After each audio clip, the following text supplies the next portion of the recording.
جس حدیث میں ہے کہ 3 دن سے کم میں قرآن ختم نہ کرو، اس حدیث کے آخر میں حضرت عثمان بن عفان کا ایک رات میں قرآن پاک ختم کرنا موجود ہے۔ اسی طریقے سے عبداللہ ابن عباس کے بارے میں بھی ایک رات میں۔ حضرت عثمان والا جو اثر ہے نا ترمذی کے اندر، ایک تو وہ بغیر سند کے لکھا ہوا ہے، لیکن باقی کتابوں میں اس کی سند ملتی ہے۔ میں نے اس کے اوپر ایک دفعہ لائیو سیشن میں بھی بات کی تھی کہ ایک تو چیز یہ ہے کہ ہم اس طرح کی جتنی روایتیں ہیں انہیں درایتاً بھی دیکھیں کہ عقلاً یہ چیز پاسبل بھی ہے کہ نہیں، کرامت کی کیٹیگری سے ہٹا کے۔ اس طرح کی کوئی کرامت ہوتی نا تو وہ اللہ کے محبوب صلی اللہ علیہ وآلہ وسلم کو معجزے کی شکل میں دی جاتی۔ اس کے برعکس ہمیں جو بخاری مسلم میں مل رہا ہے وہ تو بالکل ڈیفرنٹ ہے۔ ہم نے اپنے اس پلیٹ فارم کے لیے کرائٹیریا رکھا ہوا ہے قرآن اور اس کے بعد بخاری اور مسلم، جس کے اوپر امت متفق ہے، اور جو چیزیں قرآن صحیح بخاری صحیح مسلم میں فٹ ان بیٹھتی ہیں ان کو ہم لے لیتے ہیں، جو فٹ ان نہیں بیٹھتی یا تو ان کی روایت کے اوپر کوئی کلام ہوتا ہے یا پھر اس کی کوئی تعویل تلاش کرنے کی ضرورت ہے۔ اس کی وجہ ہے کہ وہ اتنی احتیاط کے ساتھ چیزیں جمع نہیں ہوئی۔ انہی میں سے ایک ایشو یہ سیدنا عثمان ابن عفان رضی اللہ تعالیٰ عنہ کے بارے میں آتا ہے۔ اس کے علاوہ چند تابعین کے بارے میں بھی آتا ہے کہ وہ ایک رات کے اندر قرآن کی تلاوت مکمل کر لیا کرتے تھے۔ اس وجہ سے پھر غلام مصطفیٰ ظہیر صاحب نے فضائل قرآن والی کتاب کے اندر نا اسے بڑا ڈیفینڈ کیا ہے، لیکن جواز کی حد تک۔ حالانکہ وہ خود مانتے ہیں کہ جامع ترمذی میں ہی موجود ہے کہ نبی الاسلام نے فرمایا جس نے 3 دن سے کم میں قرآن مکمل کیا اس نے قرآن کے فہم میں سے کچھ بھی حاصل نہیں کیا، اور قرآن کا مقصد فہم ہی حاصل کرنا ہے۔ مطلب یہ کوئی 100-150 صفحوں کی کتاب تو نہیں ہے، یہ تو اچھی خاصی بڑی کتاب ہے۔ تو اس حدیث کے تحت ہمارا تو موقف یہ ہے کہ یہ نبی الاسلام کی واضح حدیث کی موجودگی میں اگر کوئی شخص ایک رات کے اندر پورا قرآن مکمل کرتا ہے تو یہ بات کوئی نبی الاسلام کے ہاں پسندیدہ نہیں ہے۔ ہم حرمت کا فتویٰ نہیں لگاتے، لیکن یہ ایک روایت ہے جس کے اوپر یہ پورے کا پورا مقدمہ انہوں نے کھڑا کیا ہوا ہے۔ اور جب ہم کہتے ہیں کہ آپ اپنے بابوں کے بارے میں کہتے ہو کہ وہ روزانہ 3 قرآن پڑھتے تھے، 8 قرآن پڑھتے تھے، جو فضائل اعمال میں کہانیاں لکھی ہوئی ہیں، تو وہ حضرت عثمان کا لا کے عمل پیش کرتے ہیں۔ بھئی حضرت عثمان نے تو 1 پڑھا ہے، آپ نے کہاں سے 8 پڑھ لی ہیں؟ ہم تو ویسے اس 1 کو بھی یعنی درایتاً ایکسیپٹ کرنے کے لیے تیار نہیں ہے۔ شاید کوئی موسم سرما کی کوئی ایسی رات آ گئی ہو جس کے اندر یہ پاسبل ہو، ادروائز اگر آپ ایک نارمل سپیڈ میں بھی قرآن پڑھیں تو 15 سے 20 منٹ تو ایک پارے کے لیے چاہیے، اور اگر آپ اس کی قرات کا اہتمام کر کے پڑھیں تو میرا خیال ہے 1 گھنٹے میں ایک پارا مکمل ہوتا ہے۔ اسی لیے آپ دیکھتے ہیں کہ اہل حدیث کے ہاں جو قیام اللیل ہو رہا ہوتا ہے 1.5 سے 2 گھنٹے کا ہوتا ہے، اور پڑھتے وہ کتنا ہے 1 یا 1.25 پارا۔ تو آپ مجھے بتائیں ایک رات میں 30 گھنٹے تو نہیں ہوتے، آدھا گھنٹہ بھی لگا لیں تو 15 گھنٹے کی بھی کوئی رات نہیں ہوتی، کوئی سردیوں کی بھی کوئی لمبی سی رات بھی نکال لیں تب بھی 15 گھنٹے کی نہیں بنتی۔ تو غلام مصطفیٰ ظہیر صاحب نے اسے کور کرنے کی کوشش کی ہے، انہیں اندازہ ہو گیا تھا کہ یہ کام گاڑ بڑا ہے۔ انہوں نے لکھا کہ وہ بعض اوقات راتیں بھی لمبی ہوتی ہیں اور پھر جو بندہ روٹین میں پڑھتا رہے، وہ آپ جو مرضی کر لیں، یہ بات سمجھ میں آنے والی نہیں ہے۔ اور پھر اس پہ تر رہا یہ ہے کہ بخاری اور مسلم دونوں میں حدیث ہے، نبی علیہ السلام نے فرمایا کہ تم میں سے کسی میں استطاعت ہے کہ وہ 1/3 قرآن پڑھ لے ایک رات میں؟ تو صحابہ کرام نے کہا کہ یا رسول اللہ اس کی طاقت کون رکھ سکتا ہے سوائے فضائل مال کے بزرگان دین کے انورٹڈ کامز میں۔ تو نبی علیہ السلام نے فرمایا سورہ اخلاص پڑھ لو، یہ 1/3 قرآن کے برابر ہے۔ 2 اعتبار سے 1/3 قرآن کے برابر ہے۔ ایک تو قرآن کے جو 3 بنیادی عقائد ہیں نا، عقیدہ توحید، عقیدہ رسالت اور عقیدہ آخرت، باقی ساری اس کی کورالریز ہیں۔ شریعت کے جتنے احکامات ہیں وہ عقیدہ رسالت کی کیٹیگری میں فال کرتے ہیں۔ اسی طریقے سے اللہ کی ذات کے تعارف کے اوپر جتنی آیات ہیں وہ توحید کی کیٹیگری میں فال کرتی ہیں، اور فکر آخرت سے متعلق یا آخرت کی جواب دہی سے متعلق جتنی آیات ہیں وہ عقیدہ آخرت سے متعلق ہے، اسی میں عذاب قبر، وہ ساری چیزیں اسی میں آ جاتی ہیں۔ تو یہ 3 بنیادی مسلمانوں کے عقائد ہیں، عقیدہ توحید، عقیدہ رسالت اور عقیدہ آخرت۔ اب فرشتوں پر ایمان، ظاہر ہے وہ اللہ کے فرشتے ہیں، توحید میں ہی داخل ہو جائے گا۔ کتابوں پر ایمان، رسولوں پر ایمان، وہ عقیدہ رسالت میں آ جائے گا۔ اس اعتبار سے 1/3 قرآن ہے سورہ اخلاص کہ توحید کا ٹچ سٹون ہے سورہ اخلاص، اور توحید قرآن کا 1/3 حصہ ہے ایڈریس کرنے کے اعتبار سے، اور اس اعتبار سے بھی 1/3 ہے کہ اس کا ثواب 1/3 قرآن کے برابر ہے۔ تو اگر 3 دفعہ سورہ اخلاص پڑھ لی جائے تو 1 قرآن کے برابر ثواب ملے گا۔ تو اگر اس طرح کوئی 8 قرآن روزانہ کے پڑھتا ہے تو ہمیں تو کوئی اعتراض نہیں، 24 دفعہ سورہ اخلاص پڑھتا ہوگا۔ لیکن اگر آپ کہتے ہیں کہ نہیں، وہ سٹارٹ سے لے کے اینڈ تک پڑھیں، تو پھر اس طرح کی باتوں کا مذاق ہی بنے گا نا، اور پھر آپ اسے کرامت بنا کے پیش کریں گے تو ہم کہیں گے کہ یہ کرامت اللہ کے نبی علیہ السلام کو کیوں نہیں حاصل تھی، جو آپ بعد کے لوگوں کے بارے میں کلیم کر رہے ہیں۔ سب سے زیادہ قرآن کے ساتھ شغف رکھنے والا کون تھا؟ اللہ کے نبی علیہ السلام۔ بخاری مسلم دونوں میں حدیث ہے کہ اللہ تعالیٰ سب سے زیادہ توجہ سے وقت کے پیغمبر کو سنتا ہے جب وہ اللہ کی کتاب کی تلاوت کرتا ہے۔ یعنی یہ اللہ کو جو پسندیدہ ترین چیزیں ہیں نا، وہ اپنے نبی کی قرات سننا ہے قرآن پڑھتے ہوئے۔ تو نبی علیہ السلام کا تو اوڑھنا بچھونا ہی قرآن تھا، اتنا تھا کہ سورۃ المزمل میں اللہ تعالیٰ نے نبی علیہ السلام کی جو حالت دیکھی کہ آپ پوری پوری رات قیام کرتے ہیں، تو آپ کو کہا گیا کہ آپ تھوڑا ریلیکس کریں، آدھی رات کر لیں، چلے تھوڑا بڑھانا اس سے کر لیں، نہیں تو 1/3 رات، پھر کل کو آپ کے اوپر مشکلات بھی آنی ہے جہاد اور قتال کے اعتبار سے، اور آپ کے ساتھیوں نے معاش کی تلاش بھی کرنی ہے، یہ ساری کی ساری چیزیں ساتھ اٹیچ ہیں، تو آپ قیام کو کم کریں۔ تو نبی علیہ السلام کا تو اوڑھنا بچھونا قرآن تھا۔ یہ جو 5 وقت نمازوں کا شیڈیول ہے، یہ تو مدینہ شریف میں سٹارٹ ہوا ہے، مکے کے بالکل اینڈ پہ جا کے واقعہ معراج ہوئی ہے، اور اس سے پہلے جو مکی دور میں 13 سال تک نبی علیہ السلام کا جو عبادت کا معاملہ تھا، وہ رات کو قیام اللیل تھا، اس میں قرآن پڑھنا، کوئی 5 نمازوں کا شیڈیول نہیں تھا۔ لیکن وہ قیام اللیل آپ والا نہیں کہ 1.5 یا 2 گھنٹے والا، نہ بعض اوقات پوری رات، بعض اوقات 2/3 رات، بعض اوقات آدھی رات، نارمل تھا۔ اسی لیے بخاری مسلم دونوں میں آتا ہے نا، حضرت عبداللہ ابن مسعود رضی اللہ تعالیٰ عنہ کہتے ہیں کہ اگر میں جانتا کہ مجھ سے زیادہ کوئی قرآن جانتا ہے تو میں اپنے اونٹ بھگاتا، ان کے جگر جلا دیتا اس شخص سے قرآن حاصل کرنے کے لیے کہ جو مجھ سے زیادہ قرآن جانتا ہے۔ میں نے 70 سے زیادہ صورتیں حضور کے پیچھے قیام اللیل میں سن کے زبانی یاد کی ہیں، یعنی 114 میں سے 70 صورتیں حضرت عبداللہ ابن مسعود، جو شروع کے 10 مسلمانوں میں ہیں، سابقون الاولون میں سے ہیں، اصحاب بدر میں سے ہیں، اور جب پرشین امپائر گری تو حضرت عمر نے انہیں چیف جسٹس لگایا کوفہ میں،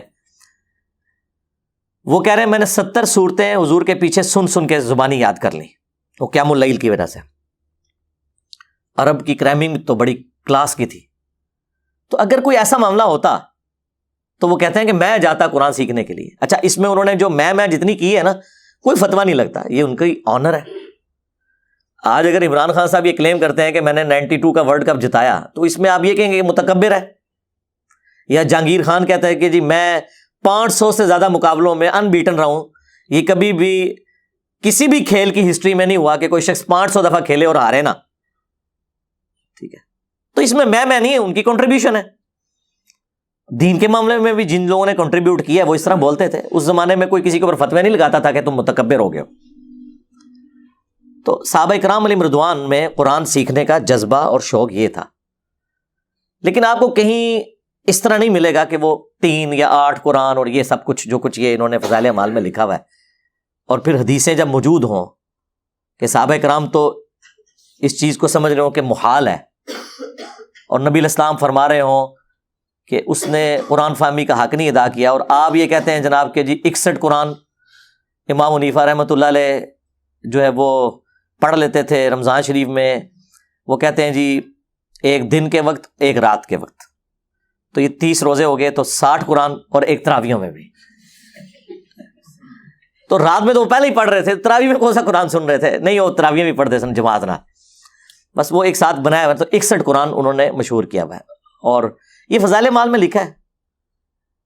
میں نے پہلے بھی کئی دفعہ عرض کیا ہے کہ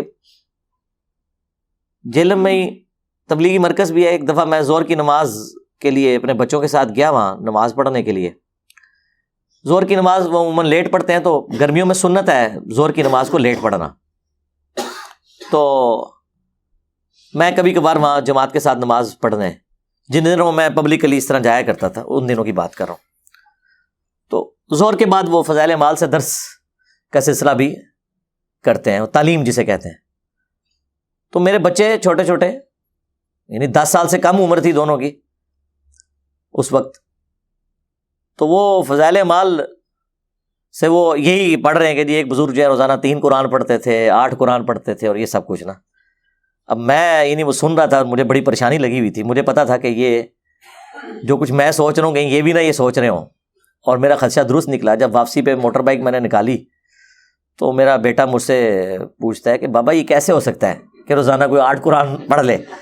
ٹھیک ہے، اب ظاہر ہے وہ اس وقت تک 3 دفعہ تو قرآن ناظرہ وہ کمپلیٹ کر چکا ہوا تھا. اب اس کو تو نہیں آپ دھوکہ دے سکتے کہ بھئی یہ کرامت ہو گئی یا کوئی ٹائم بڑھ گیا اور یہ ہو گیا اور وہ ہو گیا. تو میں نے اسے کہا کہ بیٹا یہ کہانی ہے، اس کو چھوڑ دو، جو باقی باتیں ہیں وہ آپ لے لو. یہ آپ نے امت کو ایجوکیٹ کرنا ہے ساتھ ساتھ. یہ کہانیاں لکھ کے مر چکے ہیں، مصیبت ڈال گئے ہیں پچھلوں کو. اور پھر جب ہم ان لوگوں کی باتوں کا انالیسس کرتے ہیں، لوگ کہتے ہیں ہمارے بزرگوں کا مذاق اڑاتے ہیں. بزرگوں نے خود مذاق اڑایا. اب فضائل مال میں انہوں نے لکھا ہوا کہ جی 12 دن تک ایک بزرگ کا واقعہ ہے کہ ایک ہی وضو سے ساری نمازیں پڑھی. یعنی 12 دن تک نہ وہ سوئے، نہ انہوں نے کھانا پینا کیا اور نہ ٹوائلٹ گئے. ٹھیک ہے، تو وہ کوئی بہت بڑے لیول کا کوئی میرا خیال ہے grains book of world record میں اس مریض کا نام لکھنا چاہیے. کوئی مریض ہی ہوگا نا جس کی نہ ہوا جاری ہو، نہ اسے پیشاب آئے، نہ اسے بھوک لگے، یا وہ پھر بستر مرگ کے اوپر ہوگا اور اشاروں سے اس نے 12 دن تک یہ ساری نمازیں پڑھی ہوں گی. لیکن یہ تو نہیں لکھا ہوا. اور کہتے ہیں کرامت ہے. کرامت تو صحابہ کرام کو تو اس طرح کی کوئی کرامت حاصل نہیں تھی، اور اس زمانے میں تو سب کچھ نارمل چلتا تھا. اسی طریقے سے آپ مطلب عجیب و غریب یہ کہانیاں تو آپ کو ہر دوسری جگہ سننے کو ملیں گی کہ جی وہ بزرگ جو ہیں وہ بیٹھے یہاں ہوتے تھے اور نماز مکے پڑھ لیتے تھے، مدینے جا کے پڑھ لیتے تھے، ان کی یہ پرواز ہوا کرتی تھی، روحانی پرواز، اور یہ وہ. ہم کہتے ہیں جی صحیح مسلم میں حدیث موجود ہے، مشکات کے اندر بھی ہے. بنو سلمہ جو ہیں وہ مدینے کے چوراہے پہ کھڑے ہیں، اللہ کے نبی پاس سے گزرے ہیں صلی اللہ علیہ وآلہ وسلم، اور استفسار فرمایا. تو انہوں نے کہا یا رسول اللہ ہم نے ارادہ کیا کہ ہم شہر میں شفٹ ہو جائیں کیونکہ ہمیں گاؤں سے آنا پڑتا ہے نماز پڑھنے کے لیے، لیٹ ہو جاتے ہیں. تو آپ علیہ السلام نے فرمایا کہ تم وہیں رہو، تم جتنے قدم چل کے آتے ہو تو اللہ کے حضور تمہارے لیے نیکیاں لکھی جاتی ہیں. اچھا وہ شفٹ اس لیے ہو رہے ہیں کہ ہمیں نماز میں آسانی ہوگی، دور سے آنا، جماعت میں شامل ہونا ایک تردد کا کام ہے تو ہم قریب ہی آ جائیں. اور نبی اسلام فرما رہے ہیں جتنے قدم چل کے آتے ہو ثواب ہوگا. ان کے وہم و گمان میں بھی نہیں تھا کہ اڑ کے بھی کوئی آ سکتا ہے. نہیں تو نبی اسلام فرماتے ہیں کہ بھئی تم تو بڑی شان والے ہو، تمہارے گھوڑے کے قدموں کی خاک جو گھوڑے کے نتنوں میں بیٹھے، جو ایک کہانی انہوں نے بنائی ہوئی ہے لمبی سی، اور اس کو کوئی غوث کتب ابدال نہیں پہنچ سکتا. اور غوث کتب ابدال تو جو ہے وہ ایک نماز مکے پڑھیں گے، ایک مدینے، ایک بیت المقدس. اور اس طرح اون بھی پڑھتے نا بیت المقدس کے، کوئی نہیں کہ اتنے اسرائیل دی فوج وڑن نہیں دینی انہوں نے. ٹھیک ہے، تو چھڑاتے کیوں نہیں ہیں؟ بیت المقدس نمازیں پڑھتے ہیں یہ بزرگ جا کے اور نگاہیں مار کے بندوں کو بھسم کرتے ہیں، تو اسرائیلی فوجیوں کو وہاں سے ہٹاتے ہیں نا، مسلمانوں کے لیے آسانی ہو جائے. ٹھیک ہے، ڈیوٹیاں لگی ہیں نا. جی اللہ کیوں نہیں کرتا؟ اللہ اس لیے نہیں کرتا کہ اللہ نے مسلمانوں کی ڈیوٹی لگائی ہوئی ہے، اور مسلمانوں نے ڈیوٹی لگائی ہوئی ہے غوث کتب ابدال کی طرف. تو تمہیں ہی پوچھنا ہے نا کہ آپ کراچی شہر کی ڈیوٹی پہ ہیں اور کراچی کی ساری ہیروئن اور ساری افیون اور چرس آپ کے مزار کے اوپر بک رہی ہے، تو یہ کیا ڈیوٹی آپ پوری کر رہے ہیں؟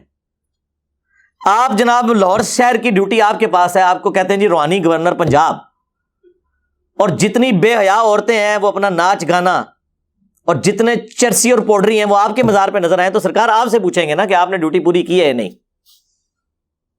آپ ہی سے پوچھیں گے، آپ کا کلیم ہے نا. اللہ کا کلیم کہیں نہیں ہے کہ میں یہ کروں گا، وہ تو امت کی ڈیوٹی ہے. تو پھر ان ساری چیزوں کو چھپانے کے لیے ان کے پاس بڑے یعنی جھوٹے قسم کے بہانے ہوتے ہیں. تو بات وہاں سے میں نے شروع کی تھی. ہم تو بالکل ایگری نہیں کرتے اس طرح کی چیزوں کے ساتھ، اور یہ عقلاً بھی محال ہے.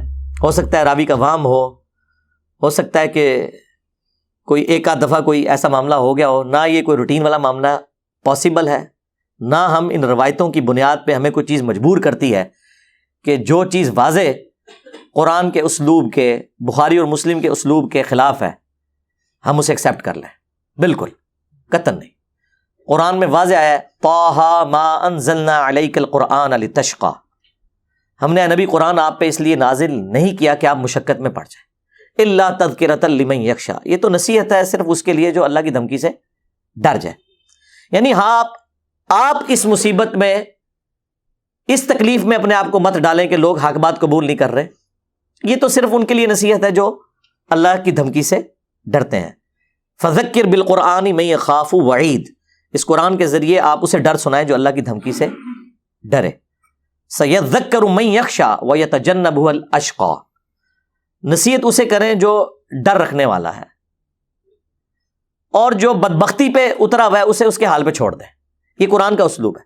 اس میں مشقت تبلیغ والی بھی ہے اور قرآن کی تلاوت میں بھی اپنے آپ کو مشقت میں ڈالنا یہ بھی منع ہے. بخاری مسلم میں حدیث ہے کہ بس قرات اس وقت تک کرو جب تک کہ طبیعت ساتھ دے، جب نیند کا غلبہ ہو یا ایسا کوئی معاملہ ہو تو چھوڑ دو. اب مجھے بتائیں اس طرح کی مشقت کو اٹھا سکتا ہے؟ اور پھر آپ کو کہانیاں سنائیں گے جی ایک ٹانگ پہ 15 سپارے اور دوسرے پہ 15، بغلے بڑے سن. نبی علیہ السلام نے کبھی ایک ٹانگ کے اوپر نماز پڑھی ہے؟ مجھے بتائیں. دونوں ٹانگوں پہ کھڑے ہو کے نماز پڑھی. ویسے آپ کو کہتے ہیں کہ جی وہ دائیں پاؤں کا انگوٹھا ہل جائے تو نماز ٹوٹ جاتی ہے، تو جب وہ دائیں پاؤں پورا اٹھاتے ہوں گے ہائے ہائے ہائے کتنے دبا گیا، کہتے نہیں قلعہ ہے نماز دا اے سجا انگوٹھا. کہانیاں بنائی ہوئی ہیں اور جب ہم یہ بات کریں تو ان کو برا لگتا ہے. تو یہ مشقت نہیں ہے. بخاری مسلم دونوں میں حدیث ہے، نبی علیہ السلام گھر میں انٹر ہوئے، آپ نے دیکھا کہ ایک چھت سے رسی لٹک رہی ہے. آپ نے فرمایا یہ رسی کیسی ہے؟ تو بتایا گیا جو آپ کی بیٹی ہے نا زینب، وہ رات کو قیام کرتی ہیں اور اپنا جوڑا اس کے ساتھ باندھ لیتی ہیں، کیونکہ بعض اوقات نیند کا غلبہ ہوتا ہے نا، تو وہ جب یوں بندہ جھکتا ہے نا تو جب جوڑے کو اس طریقے سے پیچھے سے کھینچ پڑتی ہے تو ان کی آنکھ کھل جاتی ہے اور پھر وہ نبی علیہ السلام نے فرمایا کھولو رسی. نماز اس وقت تک پڑھو جب تک کہ تمہاری طبیعت تمہارا ساتھ دیتی ہے. یعنی اپنے اوپر اس طرح کی مشقت ڈالنا. اور یہ کون کہہ رہا ہے؟ نبی علیہ السلام اپنی بیٹی کو. آپ ہمیں بے شک کہتے رہے 40 سال تک عشاء کے وضو سے فجر کی نماز، نبی علیہ السلام تو اپنی بیٹی کو یہ کام نہیں کرنے دے رہے. ٹھیک ہے، نبی علیہ السلام تو ان چیزوں سے ناراض ہوں گے. ہاں فضائل مال میں لکھا ہوا ہے کہ جی یہ جو آیت ہے نا ما انزلنا علیک القرآن لتشقی سورہ طٰہ کی، یہ اس وقت نازل ہوئی تھی کہ نبی علیہ السلام بھی اپنے آپ کو رسی سے باندھ لیا کرتے تھے تاکہ جب آپ کو جھٹکا لگے تو آپ کی آنکھ کھل جائے اور آپ جو ہے نا وہ قرات جاری رکھے. تو اس موقع پہ اللہ تعالیٰ نے نبی علیہ السلام کو منع کیا کہ قرآن اس لیے نازل نہیں ہوا کہ آپ مشقت میں پڑ جائیں. نعوذ باللہ. آپ دیکھیں کتنی بڑی جھوٹی تہمت رسول اللہ کے اوپر لگائی ہے انہوں نے. نبی علیہ السلام تو اپنی بیٹی کو یہ کام نہیں کرنے دے رہے. اور دوسرا یہ قرآن کی آیت بتا رہی ہے کہ یہاں مشقت سے مراد ہے تبلیغ کی مشقت، کیونکہ اگلے الفاظ دیکھیں ما انزلنا علیک القرآن لتشقی الا تذکرۃ لمن یخشی. یہ اس لیے نہیں نازل کیا کہ آپ مشقت میں پڑ جائیں کہ لوگ ایمان کیوں نہیں قبول کر رہے، یہ تو صرف ان کے لیے نصیحت ہے جو ڈر جائیں. فلعلک باخع نفسک علی آثارہم ان لم یؤمنوا بہذا الحدیث اسفا. کیا اپنے آپ کو اس غم سے ہلاک کر لو گے کہ لوگ اس قرآن پر ایمان نہیں لائے؟ یعنی نبی علیہ السلام کو تبلیغ کے اعتبار سے یہ بات کی جا رہی تھی، نہ کہ اس اعتبار سے جو یہ لوگ مانا لے رہے ہیں. وہ بھی کرالری کے طور پہ درست ہو سکتا ہے لیکن وہ بعد کی بات ہے. تعویل خاص میں تو یہ اس معاملے میں تھی لیکن فضائل مال میں انہوں نے لکھ دیا. اور ظاہر ہے اس طرح کی باتیں اس لیے لکھی کہ فضائل مال کے مقدمے میں خود انہوں نے لکھا ہے کہ طبیبوں نے یعنی ڈاکٹرز نے مجھے ایک ذہنی مرض کی وجہ سے، مرض بھی ذہنی، چند دنوں کے لیے دماغی کام سے روک دیا تھا کہ یہ آپ کے ذہن کے اوپر.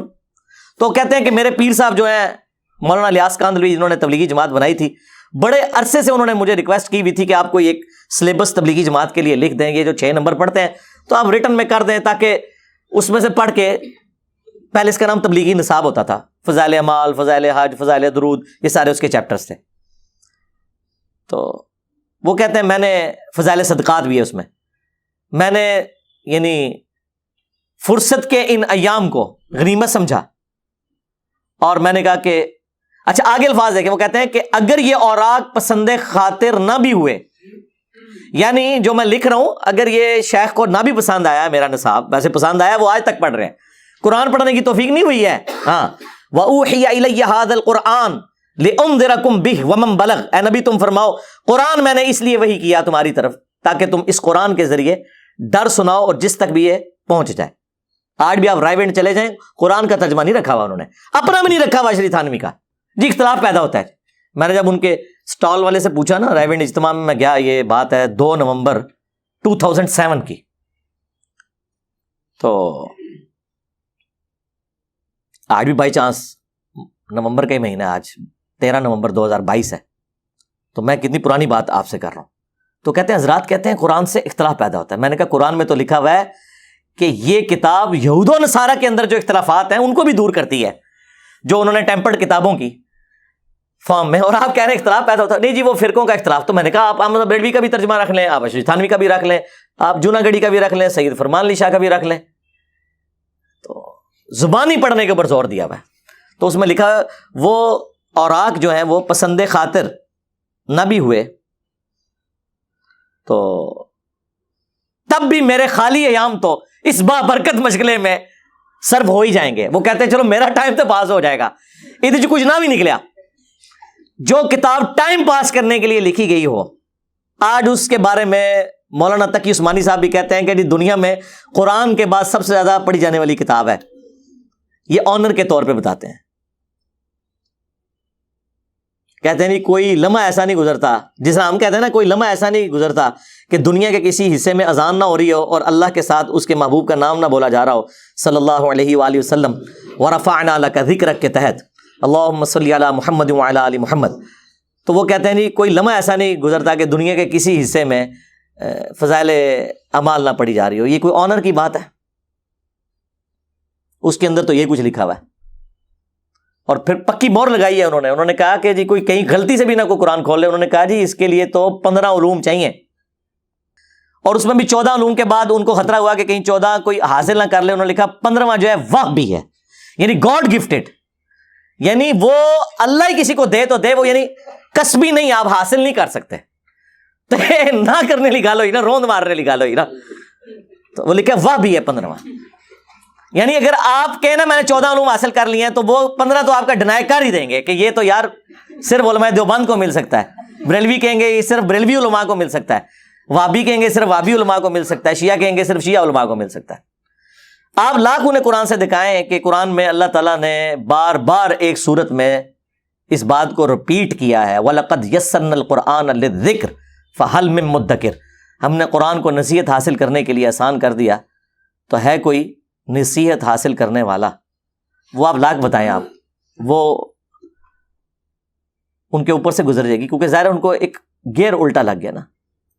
اور پھر اس پہ ترا انہوں نے اور پکا کرنے کے لیے کہ کہیں کوئی مطلب جب سمجھے گا نہیں تو لوگ پوچھیں گے یار پھر قرآن نازل کس لیے ہوا ہے. تو انہوں نے کہا ان کو نا آپ اس طرف لگا دو کہ یہ پڑھو تو اتنا ثواب، یہ پڑھو تو اتنا ثواب. اس سے کس کو انکار ہے؟ وہ سائڈ بینیفٹ ہے. مجھے بتائیں ایک بندہ یہاں سے حج کرنے جائے اور وہ کہ میں نے جہاز کا سفر کیا، راستے میں مجھے یہ سینریز نظر آئیں، تو مقصد اس کا حج کرنا ہے یا وہ جہاز میں بیٹھ کے سیر کرنا اور سینریز دیکھنا ہے؟ لیکن بینیفٹ تو حاصل ہوگا. وہ ہم نہیں کہہ رہے کہ مزہ نہیں آئے گا. کہاں 4 مہینے کا پیدل سفر مشکلات میں گھرا ہوا، تکلیف میں گھرا ہوا، اور کہاں 4 گھنٹے کی اب رہ گئی ہے وہ فلائٹ اسلام آباد سے جدے کی. کہاں 2 دن اور 1 رات کا سفر جدے سے لے کے مکے تک کا، اور کہاں 50 منٹ کی ڈرائیو. تو وہ تو ہے، لیکن مقصد حج و عمرہ کرنا ہے، مقصد سیر کرنا تو نہیں ہے. قرآن کا مقصد جو ہے وہ تو تذکیر ہے، اس سے نصیحت حاصل کرنا. وَأُوحِيَ إِلَيَّ هَذَا الْقُرْآنُ لِأُنذِرَكُم بِهِ وَمَن بَلَغَ. اے نبی تم فرماؤ میں نے قرآن اس لیے تم پر وحی کیا تاکہ تم اس کے ذریعے ڈر سنا دو، اور جس تک بھی یہ کتاب پہنچے اس کو انسٹرومنٹ آف دعوت نبی الاسلام کی قرآن ہے. اب وہ فضائل اعمال میں انہوں نے کیسے جان چھڑوائی اس سے؟ انہوں نے کہا جی احمد بن حنبل فرماتے ہیں کہ ایک رات میں نے خواب میں اللہ تعالیٰ کو دیکھا. کڈی وڈی کہانی ہے یار. یعنی یہ پیکج اگر آفر ہونا ہوتا نا تو حضرت موسیٰ علیہ السلام کو آفر ہوتا، جو سورہ الاعراف کی آیت نمبر 143 میں آیا. جب انہوں نے خواہش کا اظہار کیا تو اللہ تعالیٰ نے کیا فرمایا؟ لن ترانی، تو مجھے نہیں دیکھ سکتا بلکہ پہاڑ کی طرف دیکھ. وہاں اللہ تعالیٰ فرما سکتا تھا کہ نہیں، میں بعد میں امام حنیفہ کو بھی 100 دفعہ زیارت کروانی ہے، احمد بن حنبل کو بھی کروانی ہے، خواب والا پیکج ہے وہ لے لو۔ ہاں، خواب والا پیکج نبی علیہ السلام کے لیے ہے، وہ جامع ترمذی میں موجود ہے، نبی علیہ السلام نے خواب میں اللہ تعالیٰ کو دیکھا، وہ بالکل صحیح سند کے ساتھ ہے۔ یہ حدیث ترمذی میں بھی ہے، مسند احمد میں بھی ہے، مشکات میں اس کا نمبر 748 ہے۔ اس حدیث کو امام ترمذی نے صحیح کہا اور ساتھ لکھا کہ میں نے اپنے استاد امام بخاری سے اس حدیث کے بارے میں خود پوچھا تھا، یعنی جنہوں نے صحیح بخاری لکھی ہے، تو انہوں نے فرمایا یہ حدیث صحیح ہے۔ یہ اگرچہ بخاری میں نہیں ہے، لیکن اس حدیث کو امام بخاری نے انڈورس کیا ہے، اور امام ترمذی نے سند کی ضرورت نہیں، انہوں نے ڈائریکٹ امام بخاری سے اس حدیث کے بارے میں پوچھا ہوا ہے، اور انہوں نے ساتھ لکھا ہے یہ حدیث صحیح ہے کہ نبی علیہ السلام نے اللہ تعالیٰ کو خواب میں دیکھا۔ وہ اس پہ میری تفصیلی ویڈیو ہے، وہ آپ الگ سے دیکھ لیں۔ کہتے ہیں جی احمد بن حنبل نے دیکھا اور انہوں نے پوچھا یا اللہ میں تیرا قرب حاصل کرنا چاہتا ہوں، اس کے لیے سب سے بنیادی چیز، سب سے ضروری چیز، سب سے آسان ذریعہ کیا ہو سکتا ہے؟ تو اللہ تعالیٰ نے فرمایا کہ قرآن کی تلاوت کرنا۔ ظاہر ہے بالکل صحیح بخاری میں حدیث ہے کہ تم میں سب سے بہتر وہ ہے جو قرآن سیکھے اور سکھائے۔ ہاں، پڑھے پڑھائے نہیں، سیکھے اور سکھائے۔ سیکھنا سکھانا صرف یہ نہیں ہے کہ آپ اس کی قرات کرنے کا فن سیکھیں، اس کی تعلیمات کو سیکھنا بھی ہے۔ تو اب اللہ تعالیٰ نے آگے سے جواب دیا احمد بن حنبل، اب کہانی لکھی ہے فضائل مال میں، اب کیا کریں، مجبوراً شرم آتی بیان کرتے ہوئے بھی۔ تو جب یہ اللہ تعالیٰ نے فرمایا کہ میری کتاب، تو احمد بن حنبل نے آگے سے پوچھا کہ یا اللہ سمجھ کے یا بغیر سمجھ کے؟ انہوں نے سمجھا کہ احمد بن حنبل کو دیوبندی مولوی تھا یا کوئی تبلیغی جماعت کا کوئی بسترا اٹھانے والا تھا، جس کے دماغ میں فوراً آیا کہ سمجھ کے کہ بغیر سمجھ کے۔ یہ تو پوچھنے کی ضرورت ہی نہیں ہے، کس کو انکار ہے؟ ترمذی میں حدیث ہے کہ قرآن کے ہر حرف کے اوپر 10 نیکیاں ہیں، اور پھر نبی علیہ السلام نے فرمایا کہ میں نہیں کہتا کہ الف لام میم یہ ایک حرف ہے، بلکہ یہ 3 حرف ہیں۔ الف الگ سے ایک حرف ہے، لام الگ سے ہے، میم الگ سے ہے۔ اب یہ الف لام میم سے مراد حروف مقطعات بھی ہو سکتے ہیں، اور الف لام میم سے مراد علم بھی ہو سکتا ہے، علم تری کیف فعل ربک باصحاب الفیل، دونوں معنی درست۔ لیکن نبی علیہ السلام نے بیسیکلی یہ بتایا کہ ہر حرف پہ 10 نیکیاں، اس سے کس کو انکار ہے؟ وہ تو سائیڈ بینیفٹ ہے۔ مجھے بتائیں کہ احمد بن حنبل یہ کیسے جرت کر سکتے تھے؟ اور پھر آگے سے اللہ تعالیٰ پہ جھوٹ باندھا کہ اللہ تعالیٰ نے فرمایا کہ خواہ سمجھ کے پڑھو خواہ بغیر سمجھ کے۔ نعوذ باللہ، یعنی اللہ تعالیٰ قرآن میں امت کو کوئی اور بات بتا رہا ہے اور احمد بن حنبل کو خواب میں آ کے کوئی اور بات بتا دی ہے۔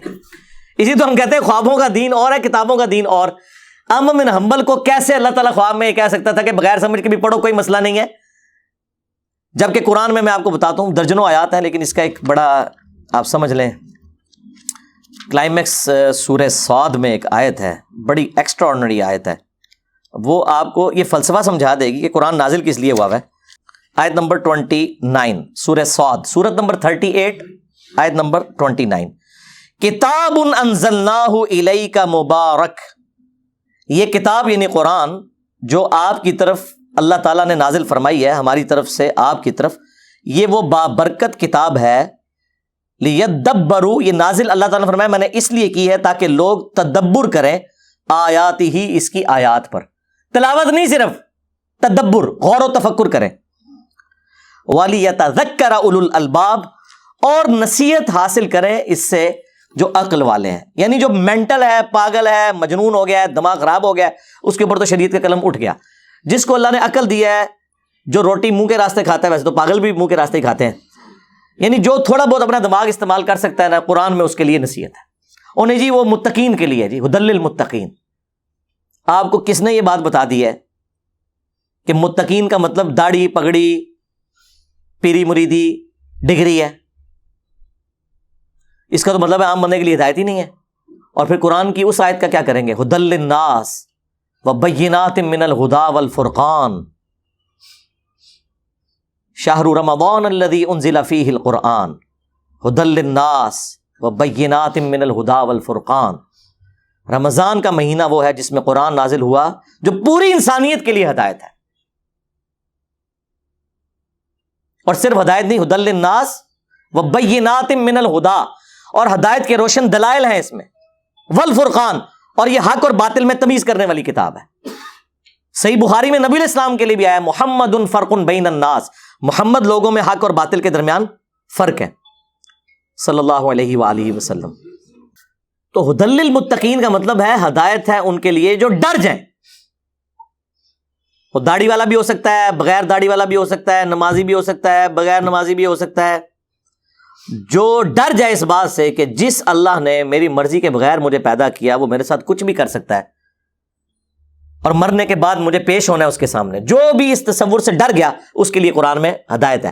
اور جو اس تصور سے نہیں ڈرا، چاہے وہ کسی اسلامی جماعت کا امیر ہی ہو، کوئی مذہبی پیشوا ہی ہو، 2 فٹ لمبی اس کی داڑھی ہو اور پورے تھان جتنی اس نے پگڑی سر پہ باندھی ہوئی ہو، اس کے لیے قرآن میں کوئی ہدایت نہیں ہے اگر وہ ڈرتا نہیں ہے. ہدی للمتقین کا مطلب یہ ہے. ہدی للمتقین کہتے ہیں ساتھ ہی اپنے بزرگوں کے نام لینا شروع کر دیتے ہیں. وہ بزرگ جنہوں نے اپنے ناموں کے کلمے پڑھائے، وہ بزرگ جنہیں دوسرے فرقوں کے بزرگ کافر کہیں اور وہ ان کو کافر کہیں، یہ بزرگوں کا ٹوٹل سٹیٹس ہے ان کے. تو بات کہاں سے سٹارٹ ہوئی تھی؟ یہ کرامت ہی ہوتی ہے. کبھی میرے پہ کوئی کیفیت طاری ہو جائے. وہ سوال ایسا تھا کہ مجھے اچانک ذہن میں آیا کہ یہ بڑے عرصے سے ادھار تھا میرے اوپر کہ میں ایسے ویڈیو ریکارڈنگ میں آفیشلی بھی لے کے آؤں کہ ایک رات میں 2 قرآن تھے، 3 قرآن تھے، 8 قرآن. خدا دا نہ آ جائے، اللہ کو ڈر جاؤ اللہ کرو. یہ 30 پارے بھی قرآن کے جو بعد میں بنائے گئے صرف اس لیے، صحابہ کرام کے زمانے میں 7 دن میں قرآن مکمل ہوتا تھا اور وہ قرآن کی 7 منزلیں ہیں. بعد میں جب لوگوں کی مصروفیات بڑھ گئیں تو 30 پارے کیے گئے کہ چلو روزانہ کا 1 پارہ پڑھ لیا جائے. یہ روزانہ کے 8 قرآن یا رات کو کھڑے ہو کے ایک ٹانگ پہ 15 سپارے، دوسرے پہ 15 سپارے، یہ تو اس چیز کو تو اس زمانے میں تو گناہ ہی سمجھا جاتا تھا. بخاری مسلم دونوں میں حدیث ہے کہ 3 اصحاب نبی علیہ السلام کی غیر موجودگی میں آئے اور امہات المومنین سے انہوں نے پردے میں پوچھا کہ نبی علیہ السلام کی دن رات کی روٹین کیا ہے، اور انہوں نے گمان کیا کہ حضور کی تو روٹین بڑی نارمل سی ہے، آپ کوئی زیادہ عبادت نہیں کرتے، نہ اس طرح زیادہ نمازیں پڑھتے ہیں، نہ زیادہ روزے رکھتے ہیں. تو انہوں نے آپس میں گفتگو کی کہ اللہ کے نبی تو بخشے بخشائے، انہیں تو ضرورت ہی نہیں ہے. ایک شخص نے کہا کہ میں شادی نہیں کروں گا پوری زندگی، اللہ کروں گا. دوسرے نے کہا کہ میں روزانہ روزہ رکھوں گا، اور تیسرے نے کہا کہ میں روزانہ پوری رات جاگ کے نماز پڑھا کروں گا. اب یہ تینوں وہاں اقوال زرعی ارشاد فرما کے جب چلے گئے اور اللہ کے نبی علیہ السلام واپس آئے تو اللہ کے نبی کو بتایا گیا کہ یہ آپ کے اسٹوڈنٹس اس قسم کی گفتگو کر کے گئے ہیں. حضور جلال میں آ گئے. آپ نے کہا کہ بلاؤ ان کو. انہوں نے تو سمجھا ہے کہ سانو کوئی تمغہ دینے لگے نے. اللہ کے نبی علیہ السلام فرمایا کہ یہ کیا تم نے کلیم کیے ہیں؟ یہ میں روزہ رکھتا بھی ہوں، چھوڑ بھی دیتا ہوں، نفلی روزے رکھتا ہوں، نہیں بھی رکھتا، رات کو میں سوتا بھی ہوں، عبادت بھی کرتا ہوں، اور نکاح تو میری سنت ہے. جس نے میری سنت سے اعراض کیا، من رغب عن سنتی فلیس منی، اس کا مجھ سے کوئی تعلق نہیں ہے. اسی حدیث کے اوپر امام بخاری نے باب بند ہے کہ عبادت میں غلو کرنا مکروہ ہے. دین میں ناپسندیدہ عمل ہے نمازوں میں، نوافل میں غلو کرنا. بخاری مسلم حدیث ہے، عبداللہ بن عمر بن عاص کی شکایت حضور تک پہنچی کہ جی ان کی بیوی کی جانب سے کہ یہ روزانہ جناب روزے رکھتا ہے، رات کو عبادت کرتا ہے. نبی علیہ السلام نے بلا کے ڈانٹا. آپ نے فرمایا کہ یہ کیا، اگر روزانہ رات کو جاگو گے تو اندھے ہو جاؤ گے. اب حضور کو اگر کوئی بتائے کہ یا رسول اللہ آپ کے بعد آنے والے لوگوں نے کیا کام ڈالے ہیں، کتنے صوفیاء کے بارے میں تذکرۃ الاولیاء میں لکھا ہوا ہے کہ رات کو وہ نمک کا سرما آنکھوں میں لگاتے تھے تاکہ جا کے عبادت کر سکیں، اور آپ کیا فرما رہے ہیں، اندھے ہو جاؤ گے. اور وہ جو بخاری مسلم کی حدیث کے ایک رسی لٹک رہی تھی، حضرت سیدہ زینب حضور کی بیٹی، وہ باندھ کے نماز پڑھتی، اور میں کھولو رسی، جب تک طبیعت ساتھ دے نماز پڑھو، چھوڑ دو. یہ کیا ہے کہ جوڑے کے ساتھ رسی باندھی ہوئی ہے، یعنی کتنا یہ غلو. آپ مجھے بتائیں عبد القادر جیلانی یا امام حنیفہ کی طرف جو منسوب ہے، اگر انہوں نے کیا تو اللہ انہیں معاف کرے، اگر انہوں نے نہیں کیا تو اللہ تعالیٰ پچھلوں کے اوپر غضب نازل فرمائے جنہوں نے ان کی طرف جھوٹ منسوب کیا کہ عشاء کے وضو سے فجر کی نماز پڑھتے تھے. ہاں اگر یہ ہے کہ وہ آخری آدھے گھنٹے میں اٹھ کے عشاء پڑھتے تھے اور پھر اسی وضو سے فجر پھرتے ٹھیک ہے، وہ تو ساڑھے کافی سارے اسٹوڈنٹ انجی کر دینے، پھر مغرب بھی بے شک نال پڑھ لین، کوئی مسئلہ نہیں، نمازیں جمع ہو سکتی ہیں۔ لیکن اگر اس سے مراد یہ عام روٹین لے رہے ہیں تو یہ ہے بھی جھوٹ ہے اور ناپسندیدہ عمل۔ امام بخاری نے باقاعدہ باب باندھا اس حدیث پہ۔ تو عبداللہ بن عمرو بن عاص کو نبی علیہ السلام نے کہا کہ تیری آنکھیں اندھی ہو جائیں گی، تیرے جسم کا بھی تجھ پہ حق، تیری بیوی کا بھی تجھ پہ حق۔ اور پھر آپ نے فرمایا کہ روزانہ روزے نہ رکھو، ایک دن چھوڑ کے ایک دن روزہ رکھ لیا کرو، یہ داؤدی روزے ہیں۔ اور روزانہ روزہ رکھنے والا گویا ایسا ہے کہ وہ روزہ رکھتا ہی نہیں۔ دیکھیں بالکل الٹ بات، یعنی اللہ کے حضور زیرو سے ملٹیپلائی۔ ہم تو سمجھتے ہیں کہ کام زیادہ میٹھا تیز کر دو تو میٹھا ود جاتا ہے۔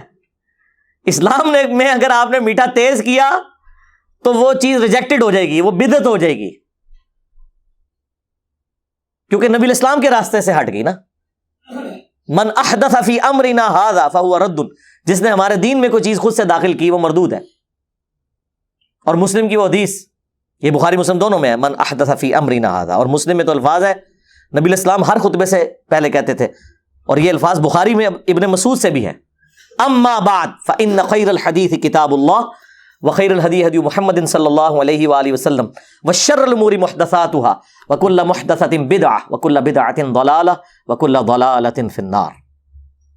آگاہ ہو جاؤ، سب سے بہترین کلام اللہ کی کتاب ہے، سب سے ہدایت یافتہ راستہ محمد صلی اللہ علیہ وآلہ وسلم کا ہے، بدترین کام وہ ہے جو دین میں خود سے داخل کر دیے جائیں، اور وہ کام جو ہے وہ بدعتیں ہیں، تمام بدعتیں گمراہیاں ہیں، اور یہ تمام گمراہیاں جہنم میں لے جانے والی ہیں۔ کچھ الفاظ سنن نسائی میں ہیں، کچھ ترمذی میں۔ مین سٹرکچر اس کی بخاری میں موقوفاً ابن مسعود سے ہے، اور مسلم میں امام جعفر نے اپنے باپ امام باقر علیہ السلام سے، اور انہوں نے جابر بن عبداللہ سے یہ حدیث روایت کی ہے۔ مسلم میں اس کا نمبر 2005 ہے۔ تو میرے بھائی ہم تو پھر عرض ہی کرتے ہیں کہ مرنے سے پہلے اے مسلمان کر لے اس پہ غور، کتابوں کا خدا اور ہے، بابوں کا خدا اور، کتابوں کا نبی اور ہے، بابوں کا نبی اور، کتابوں کا دین اور ہے، بابوں کا دین اور۔ یعنی یہ نہیں ہے کہ وہ کسی اور پیغمبر کو یا اللہ کو یا کسی اور دین کے ماننے والے ہیں، مانے ہوئے، لیکن نام اس کا لے کے اپنا سودا بیچ رہے ہیں، مکے مدینے کی آواز لگا کے بغداد شریف، اجمیر شریف اور دیوبند شریف اور بریلی شریف میں پھینک رہے ہیں، آواز لگا رہے ہیں مکے مدینے کی۔ اگر یہ مکے مدینے کی آواز لگانا چھوڑ دے تو ہمیں ان سے کوئی گلہ بھی نہ ہو، لیکن ہم اپنے نبی کے ساتھ انہیں غداری کرنے نہیں دیں گے کہ نام لیں ہمارے نبی کا۔ بھائی یہودی ہو جاؤ، عیسائی ہو جاؤ، ہندو ہو جاؤ، جو مرضی کرو، ہم کبھی تمہیں کرٹیسائز بھی نہیں کریں گے۔ وہ ہمیں قرآن نے منع کیا ہے کہ کسی کے جھوٹے خداؤں کو برا نہیں کہنا۔ اچھا بعض لوگ اس کی بلی لے رہے ہیں کہ انجینئر صاحب قرآن میں تو حکم ہے کسی کے جھوٹے خداؤں کو برا مت کہو، وہ تمہارے سچے کو گالی دیں گے، تو انجینئر صاحب بزرگوں کو برا کیوں کہتے ہیں؟ اس لیے کہ بزرگ کسی کے جھوٹے خدا کی بات نہیں ہے، وہ ہمارے دین کے اوپر ڈاکہ مار رہے ہیں۔ اگر یہ بزرگ کہیں نا ہم ہندو ہیں، سکھ ہیں، عیسائی ہیں، تو ہم انہیں کبھی بھی برا نہیں کہیں گے، ہم علمی طریقے سے ان کا رد کریں گے۔ لیکن اگر یہ کہیں گے کہ ہم مسلمان ہیں اور ہم نبی الاسلام کا دین آپ تک پہنچا رہے ہیں، ہم قرآن کی تعلیمات پہنچا رہے ہیں، اور اندر انہوں نے اپنے بابوں کی سٹوریاں رکھی ہوئی ہیں، تو سرکار یہ تو واجب القتل ہیں، غدار ہیں اگر خلافت اسلامیہ قائم ہو تو۔ لیکن ہم تو صرف علمی رد کرتے ہیں، قانون ہاتھ میں نہیں لیتے۔ آپ کہہ رہے ہیں گالی دینے کی بات، یہ تو بہت آگے تک بات ہے، یہ غدار ہیں۔ اس لیے تو ہم نے عرض کیا ہے کہ میرے نبی سا ہے ہی کوئی نہیں، تیرے بابے تے شے ہی کوئی نہیں۔